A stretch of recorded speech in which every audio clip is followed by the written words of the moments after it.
Coucou tout le monde, c'est Tatado. Bref, vous avez pris l'habitude. Petite vidéo en allant sur divers thèmes. J'ai fait ma petite feuille de route, vous avez compris, ça m'évite de divaguer. Donc là, le thème c'est est-ce bon d'être seul et est-ce bon la solitude? Donc est-ce bon d'être seul? Est-ce bon la solitude? Alors, bien sûr, parce qu'en fait, ça t'aide vraiment à faire le bilan sur toi-même. Ça t'aide à savoir qui tu es sur l'instant T. Et ça t'aide aussi à savoir ce qui est bon pour toi, ce qui ne l'est plus, ce que tu veux pas et ce que tu ne veux plus. Donc en fait, ça te positionne sur un instant donné. Et ça te positionne sur un instant que tu veux te créer aussi. Parce que des instants de solitude, c'est aussi des instants bulles. Et parfois, on a aussi besoin de se poser. Du coup, on pose son esprit, si je peux dire ça aussi. On pose son corps, on le met en repos. Et après, on arrive à visualiser des choses qui pourraient arriver. Enfin, après, ça devient du futur, voire du conditionnel, mais ça t'aide. Après, derrière, il y a une force derrière la solitude, parce que, en fait, tu t'en fous des regards approbateurs ou l'inverse sur ce que tu fais, sur ce que tu dis, sur le fait par exemple de dire tiens je peux aller manger au restaurant seul, je peux aller au cinéma seul, je peux voyager seul. Il y a ce côté où bien sûr que ça demande une force de caractère et une force même mentale pour affronter tout ça. Tout le monde n'est pas capable de ça en fait. Et puis tu n'as pas besoin de te justifier à qui que ce soit pour t'habiller, pour créer, pour faire ton chez toi, tes meubles, tes machins. Enfin, t'es vraiment toi et tu décides seul pour toi. Mais c'est jouissif en fait de pouvoir réussir à savoir ça et sans être accompagné de quelqu'un qui te dit oui ou non. Et tu n'es même pas obligé de te moduler à quiconque. Parce que bah, quand on est avec un conjoint, automatiquement on est obligé de se moduler à l'autre et puis on fait plaisir aux deux et on se crée. Mais la solitude, ça t'amène ce non-choix, ça t'amène du fait où tu fais toi, selon toi et tes aspirations. C'est quand même pas mal. Après, est-ce qu'on peut être seul quand on est aussi en couple? Bien sûr, il faut se créer. Vraiment, j'appelle ça des instants bulles. C'est important de pouvoir mettre pourquoi pas son imaginaire, sa création, même ses fantasmes, hein, en place. Ça t'aide aussi à savoir, encore une fois, bah, si tu es bien, ça t'amène cette introspection, ça t'amène de la visualisation et du coup, ça t'amène de la projection, en fait. Donc oui, il faut savoir se poser. Alors, je reprends sur ce que je disais aussi.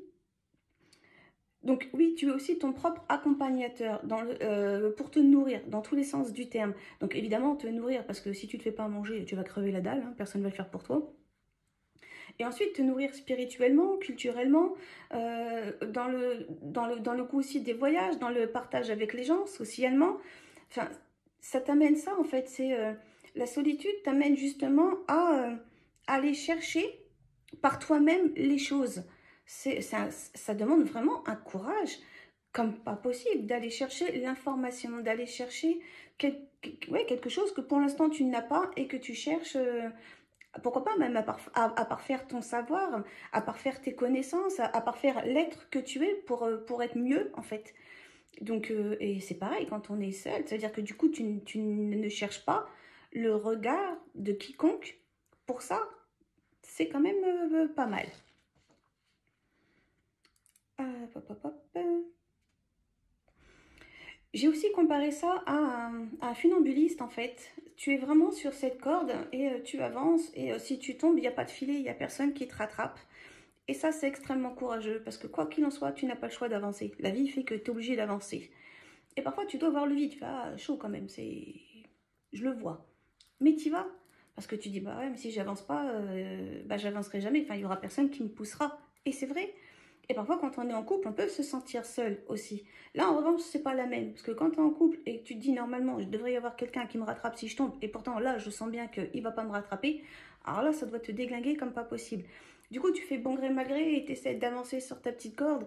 Et dans ta tête, tu dois pas être bien.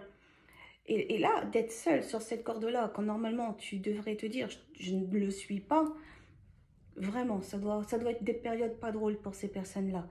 Mais la finalité, c'est qu'à un moment ou à un autre, tu la traverses, ta corde. Et au pire du pire, même si tu tombes et que on t'a pas rattrapé, ouais, tu vas te faire mal. Tu vas peut-être chialer, c'est sûr et certain. Et c'est pas grave. Tu remontes sur ta montagne, tu reprends ton petit bâton et tu recommences et tu refais ta petite file enfin ta petite corde, pardon. Et puis d'un moment à un autre, tu arriveras bien à traverser ça. Parfois, c'est dans l'échec, c'est dans l'erreur qu'on apprend les leçons. Et ces périodes de transition et de solitude t'amènent cette réflexion. C'est quand même plutôt pas mal, même si par contre, on s'en rend compte que après, en fait. C'est souvent après les torpeurs et les turpitudes qu'on s'aperçoit de la force et qu'on avait et des efforts que ça nous a demandé et de la volonté qu'on a eu de le faire. C'est courageux comme pas possible.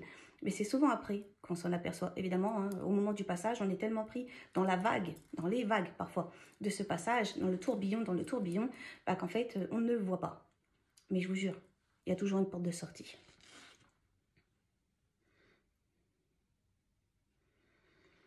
L'avantage aussi de la solitude, c'est qu'on peut se créer justement son chez-soi. Alors, le chez-soi, ça peut être ton vrai chez-toi, ta maison, avec tes aspirations, tes envies, tes goûts, tes couleurs, enfin bref, faire vraiment ton monde à toi. Et quand on est deux, essayez que chacun ait une pièce. Ça peut être sympa et que chacun modèle sa pièce. Ou alors, bah, du coup, tu te crées un imaginaire avec quelque chose qui n'existe qu'à toi, à l'intérieur de toi. Moi, je vous ai toujours comparé avec dans ma tête un château et différentes pièces comme la bibliothèque, comme la chambre, comme l'entrée. Enfin, j'avais besoin de me créer ça, j'avais besoin de me compartimenter des choses et je sais ce que je range dans chaque pièce. C'est important de se créer pour pas se perdre dans une forme enfin, dans la réalité qui peut parfois être désagréable, oppressante, ou voire triste. Enfin, c'est la réalité. Et la réalité, on sait très bien qu'elle n'est pas toujours joyeuse. Donc d'avoir des choses qui nous appartiennent et qui nous amènent dans, j'allais dire, dans une forme de pause et dans une forme ouais, de solitude. Et qui dit solitude dit être seul. Et donc, bah, être seul, parfois, ça a du bon, même dans sa tête, en fait, tout compte fait. Il y a un côté aussi hyper libérateur à la solitude, parce qu'automatiquement, tu n'as pas besoin de l'aval de quiconque pour faire quoi que ce soit, pour un achat, pour n'importe quoi. Tu n'as pas besoin de l'aval et à te justifier de ce que tu veux, de ce que tu ne veux pas, de ce que tu ne veux plus. C'est non, c'est non, c'est oui, c'est je veux pas, mais c'est tout et ça ne regarde que toi. Tu n'es pas dans la justification. Et ça, c'est quand même, pareil, super jouissif de pouvoir, entre guillemets, imposer sa propre volonté. Ne pas se moduler à qui que ce soit, c'est quand même super libérateur. Tu es toi, juste toi. En fait, tu peux imposer toi qui tu es vraiment toi. Que ça soit physiquement, dans tes goûts vestimentaires, dans tes goûts, dans ce que tu es, dans tes goûts culturels, dans tes goûts, enfin, tout ce qui peut faire toi. C'est quand même pas mal, ça. Et on va pas se mentir, hein, les fois où on est quand même la plupart du temps tout seul, bah, c'est devant son miroir. Et donc ça prouve bien qu'on a besoin de solitude, parce que souvent dans ton miroir, tu te parles. Et tu vas te parler de la pluie et du beau temps, tu vas te parler toi face à toi-même, hein, tu vas peut-être te parler de ta vie, de ce que tu aimes, de ce que tu aimes pas, de ce que tu as à faire. Tu vas peut-être même te rappeler juste ta liste de courses, mais tu te parles à toi-même. Donc ça prouve bien, et je finirai dessus, que bah, du moment où tu te parles à toi-même, c'est que tu es seul face à toi, et seul c'est la solitude.